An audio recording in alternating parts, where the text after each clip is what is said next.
Assalamualaikum dear friends, welcome back to my channel and welcome to another beautiful creation. I hope you all guys are doing great. आज की video में आप लोगों के साथ मैं 2 से 3 साल की बच्ची का ये बेबी का नाइट ड्रेस शेयर करने जा रही हूँ।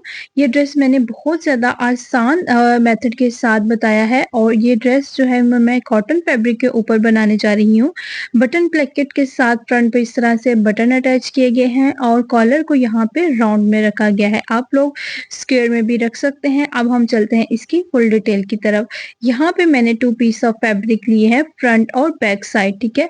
तो यहाँ पे जो इसकी लेंथ है वो मेरे पास है 17.5 इंचेस। शर्ट टाइप बनेगी तो यहाँ पे इसकी लेंथ 17 इंचेस है और यहाँ पे जो हमारे पास बैक साइड की विड्थ है वो 7.5 इंचेस है और फ्रंट साइड की विड्थ 8.5 इंचेस है। फ्रंट साइड को आपने 1 पॉइंट जो है ना वो एक्स्ट्रा रखना है।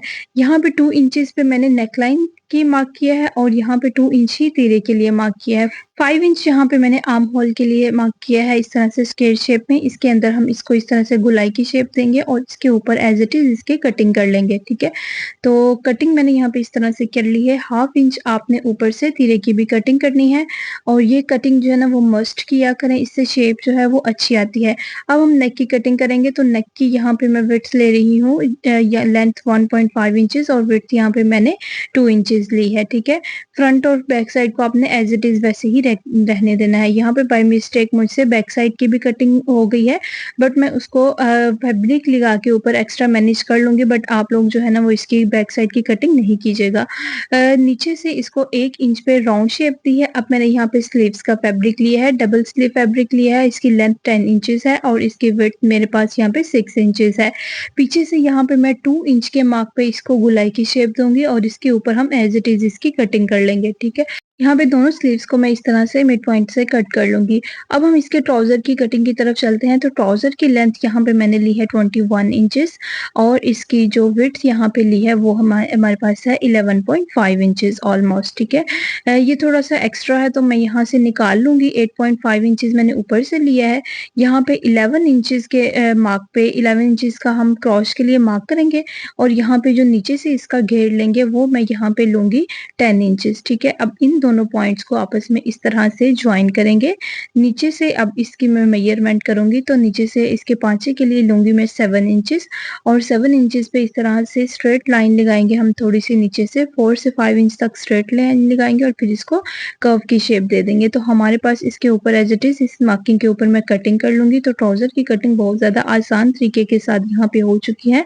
अब हम इसकी स्टिचिंग की तरफ चलते हैं। तो सबसे पहले मैंने यहाँ पे जो है ना वो फ्रंट साइड लिया है। फ्रंट साइड को दोनों मिड पॉइंट से मैंने यहाँ पे अलग-अलग कर लिया था, ठीक है?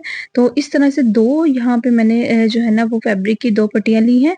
इनको लेंथ जो है ना वो आपकी शर्ट के इक्वल ही होनी चाहिए। इनकी विड्थ यहाँ पे 3.5 इंचेस है। इस तरह से मैं दोनों साइड्स को रखूंगी ऊपर और जैसे हमने नेक की कटिंग की है एज इट इज हम इसकी भी कटिंग कर लेंगे, ठीक है? अब दोनों साइड जो है मेरे पास लेफ्ट और राइट उसको मैं इस तरह से ओपन अप करूंगी और व्हाइट कलर की यहाँ पे मैं पाइपिंग यूज कर रही हूँ। आप लोग किसी भी कलर की यूज कर सकते हैं, रेड भी यहाँ पे यूज हो सकती है। तो व्हाइट कलर की पाइपिंग मैं यहाँ पे लूंगी और इसको इस तरह से पहले दोनों साइड्स पे अटैच करूंगी, ठीक है? उसके बाद मैं आप लोगों के साथ शेयर करती हूँ कि हमने फैब्रिक कैसे अटैच करना है। अच्छा, यहाँ पे पाइपिंग को ज्वाइन कर लिया है। इस तरह से पाइपिंग को आपने बाहर की तरफ निकाल लेना है, ठीक है? और दूसरा जो एक्स्ट्रा कपड़ा लिया था उसको आपने सीधी शर्ट की सीधी साइड पे इस तरह से रखना है, ठीक है? और जैसे जहाँ पे जो पाइपिंग वाली सिलाई थी ना उसके ऊपर ही सिलाई आ जानी चाहिए, ठीक है? इस तरह से पाइपिंग जो है ना वो बहुत ज़्यादा सफाई के साथ लगेगी और नीचे से इसकी फिनिशिंग भी हम अच्छे से आ जाएगी। दोनों साइड्स पे मैंने यहाँ पे पाइपिंग जो है ना वो अटैच कर ली। अब आप लोगों ने एक दूसरे के ऊपर रखना है इसको और यहाँ पे ऊपर से यहाँ से हम कॉलर के लिए जो है ना इसको थोड़ी सी शेप देंगे और नीचे वाली जो हमारे पास है उस पे हम बटन प्लेकेट से करवा के तो वहाँ पे बटन अटैच कर लेंगे। यहाँ पे मैंने बैक साइड ली है। बैक साइड के जो नेक मैंने काटी थी उस पे एक्स्ट्रा कपड़ा मैंने लगा लिया है। दोनों फ्रंट और बैक को हम आपस में ज्वाइन करेंगे तो कुछ इस तरह से दोनों हमारे पास आई हैं। स्लीव जो है वो आगे से मैंने इस तरह से फोल्ड किए हुए हैं। अब हम इसको इस तरह से ओपन करेंगे और स्लीव्स जो है वो हमने इस तरह से गुलाई में बिल्कुल साथ-साथ इसके साथ अटैच कर देनी है। दोनों स्लीव्स को मैं इसी तरह से अटैच करूँगी। तो स्लीव्स को अटैच करने के बाद आप लोगों ने इस तरह से उल्टी साइड में इसको पलटना है शर्ट को, और यहाँ पे दोनों को बैलेंस करते हुए यहाँ पे आपने इसकी साइड्स की सिलाइयाँ लगा देनी है दोनों तरफ, ठीक है? तो इसके बाद मैं आप लोगों के साथ शेयर करती हूँ। सिलाइयाँ मैंने यहाँ पे साइडों वाली लगा दी है और नीचे से भी इसको मैंने बारीक सा फोल्ड कर लिया है। अब यहाँ पे मैंने फैब्रिक के 2 पीसेस लिए हैं जिनकी जो लेंथ है वो ऑलमोस्ट 6 इंचेस है और इनकी विड्थ है हमारे पास 4 इंचेस। यहाँ पे इसको मैं पॉकेट बनाने के लिए यूज़ करूँगी। यहाँ पे मैंने पाइपिंग ली है, इसको मैं फ्रंट साइड पे इस तरह से एक साइड पे अटैच कर लूँगी। तो यहाँ पे जो पाइपिंग का एक्स्ट्रा कपड़ा है ना, ये पाइपिंग लगी एक्स्ट्रा कपड़ा इस तरह से अंदर फोल्ड कर देंगे और इस तरह से बिल्कुल जहाँ-जहाँ पाइपिंग है ना उस तरह किनारे पे सिलाई लगा देंगे, ठीक है? अब यहाँ पे मैं इसका मिड पॉइंट मार्क करूँगी प्रेस की मदद से, और यहाँ पे आपने इसका चाहे तो यहाँ पे इसको स्क्वायर में बना लें या थोड़ी-सी नोक की शेप में दे लें। तो यहाँ पे मेरे पास पॉकेट्स जो है वो तैयार हो गई है। मैंने साइडों से भी फोल्ड कर लिया और नीचे से भी इनकी शेप बना ली है। इस तरह से दोनों साइड्स पे मैं पॉकेट्स को अटैच करूँगी और इनके बिल्कुल कॉर्नर्स पे हम जो है ना वो सिलाइयाँ लगा देंगे। ठीक है, तो पॉकेट्स मैं यहाँ पे अटैच कर चुकी हूँ। अब यहाँ पे हमने कॉलर अटैच करनी है। कॉलर के लिए आपने इस तरह से फैब्रिक को पकड़ना है और इसकी मेजरमेंट करनी है कि हमने कॉलर की लेंथ कितनी लेनी है। 1 इंच यहाँ से मैं फ्रंट से छोड़ी हूँ जो हमने ना फ़ोल्ड करना है कॉलर के नीचे से, ठीक है? अब यहाँ पे मैंने कॉलर के लिए ली है, उसकी लेंथ 10 इंचेस है और इसकी लिवेट्स जो है वो हमारे पास 3.5 इंचेस है। यहाँ पे मैं इसको थोड़ी-सी राउंड में शेप दूँगी, ठीक है? और उसके बाद मैंने यहाँ पे एक साइड ली है कॉलर की, एक साइड यहाँ पे हम हटा लेंगे और दूसरी साइड के ऊपर इस तरह से ना पाइपिंग अप्लाई करेंगे, ठीक है? पाइपिंग का मुँह जो है ना वो आपने नीचे की तरफ रखना है। उसके ऊपर ही हम जहाँ-जहाँ पे पाइपिंग की सिलाई आएगी उसके ऊपर ही हम इस फैब्रिक के साथ अटैच कर देंगे सिलाई लगा के। अब मैं इसको यहाँ पे इस तरह से जो है ना वो सीधा करूँगी, तो ये कॉलर जो है हमारे पास इस तरह से तैयार है। इसको हम शर्ट के ऊपर अप्लाई करेंगे।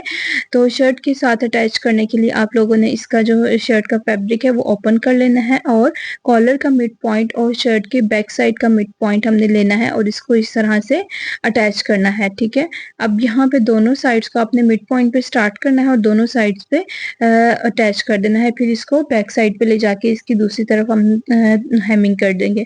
अब ट्राउज़र की हम स्टिचिंग करेंगे तो ट्राउज़र की यहाँ पे साइड्सों की सिलाइयाँ लगाएँगे। अच्छा, यहाँ पे साइड्स की सिलाइयाँ लगाने के बाद मैंने इस ट्राउज़र को नीचे से भी फ़ोल्ड कर लिया है, ठीक है? जिस तरह से हमने सिंपल स्लीव्स को फ़ोल्ड किया था, एज़ इट इज़ नीचे से ट्राउज़र को भी फ़ोल्ड किया है।